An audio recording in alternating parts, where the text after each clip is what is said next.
Alright guys, I originally recorded this video, uploaded it, and then realized that it was a buggy mess, and so we are doing take 2 right now. So, there's been a lot of talk the last few days on social media, on Twitter, X, whatever you want to call it, from CDPR, from the CEOs and other employees who work there, who are saying that the DEI agenda is not how they are designing their games, that they're not hiring people based on these practices, that everybody's being hired on merit. Now, this has led them to attack people like Endymion, who's been doing a lot of exposés, a lot of behind-the-scenes information coming out about Ubisoft and CDPR, who, of course, CD Projekt Red is the studio behind Witcher 3 and Cyberpunk 2077, and has been massively exposed to be involved in, of course, the charter, the diversity charter from the European Union, having menstrual leave benefits for their employees, and of course this mentorship that we've talked about in the past that is female exclusive. No male person can join this mentorship. And of course this has led to a lot of the discussions about whether or not we need more women in the video game industry, whether it's a good thing to essentially discriminate against men because, hey, there's already enough men in the video game industry as a whole. And of course, there's been other people like this Iron Stylus guy, or who goes by Michael Go Vroom on Twitter. I guess he's some big shot artist in the League of Legends circle, where he was essentially saying, I like how you guys think that DEI and merit are somehow exclusive of each other, and that the richness of a person's background, character, and experiences are somehow not a factor in the quality of merit they have for a creative position. Now, mind you, merit and DEI have nothing to do with each other. So I said, if CDPR's hiring is 100% based on merit, what part could DEI actually play other than putting people who are inferior in a position that was better suited to someone else's skill set? Furthermore, you either believe companies are racist and won't hire qualified minorities, or you think minorities are inferior. You cannot have it both ways. To which he responded with this word salad nonsense: DEI is a holistic interpretation of merit based on many axes of background and life experiences which translate into being fit or unfit for a project. Hope that helps. And the man got destroyed in the comments, in the replies. But of course, this is just a nonsensical answer. This is a roundabout way of saying, I like DEI, it keeps me employed, I don't want to have to explain why.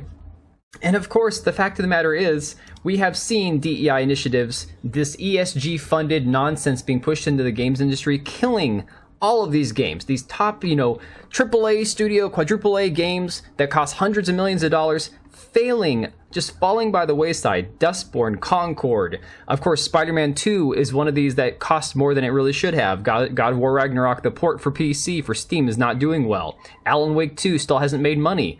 A lot of these games that have a lot of this woke identity injected into it are just not doing well.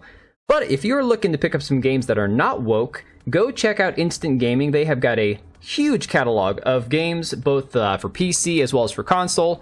Lots to choose from. Every single one of them is discounted. You can save money on every single one of them. Of course, they got games like Warhammer Space Marine 2. They have got Black Myth Wukong, which I have yet to finish, but is a fantastic game. Even 7 Days to Die, which is a lot of fun. All heavily discounted from their retail price.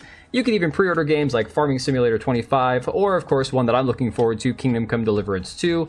And they still have my current month's giveaway going for another 17 days. Hop on the website, make an account. You don't have to purchase anything to join the giveaway. You just have to be an account member. And of course, massive thank you to Instant Gaming for sponsoring the channel. So, Sweet Baby Inc., kind of the granddaddy, if you will, the godfather of the DEI push in video games. And of course, maybe they're not the ones who started it, but boy, they're the biggest grifters. They're the ones who have capitalized on it the most. When you look at their former client list before they hit it, the amount of games that they worked on is absolutely staggering. So then, of course, once Gamergate 2, as they call it, kicked off back in February, back in March, sites like Kotaku, Alyssa Mercante, sites like The Verge with Ash Parrish, they mobilized to try to say, oh, these chuds, these Gamergaters, they're just not realizing that this is just the way that we all think, and this is a small vocal minority of bigots online who are harassing good people. And this is the line that they went with. Despite the fact that the reality of what truly caused the situation was this person, Chris Kindred, at Sweet Baby Inc. Chris Kindred, who again, I do not want to quote-unquote misgender somebody, but I do not know if this is a man pretending to be a woman or vice versa. Chris Kindred has done such abhorrent things as kicking off Gamergate 2 by trying to get Cabrutus Rambo, the creator of the Sweet Baby Inc. Detected curator page, to get his account taken down off Steam, to remove all of his games, to basically get him banned from accessing probably thousands of dollars worth of his games he bought through Steam. Went to the extent of calling Smash JT's old job to get him fired, going after people left and right, all because they said, we don't want to buy games from this company. And of course, this had led to a lot of people from Sweet Baby Inc., like this former employee who said, I don't want to talk about my old employment because developers don't want to work with me if they find out I work for Sweet Baby Inc. People like this who got exposed, and I think this video was like 4 years old. Cameron Wild over at the Color Expo, very strange, devs of color, who said that Sweet Baby Inc. wanted to burn the games industry to the ground. Shocking, I know. Of course, we saw sites like, or articles like this talking about how Sweet Baby Inc. removed Square Enix from its client list, and this is before they completely yeeted the entire client list a few days later.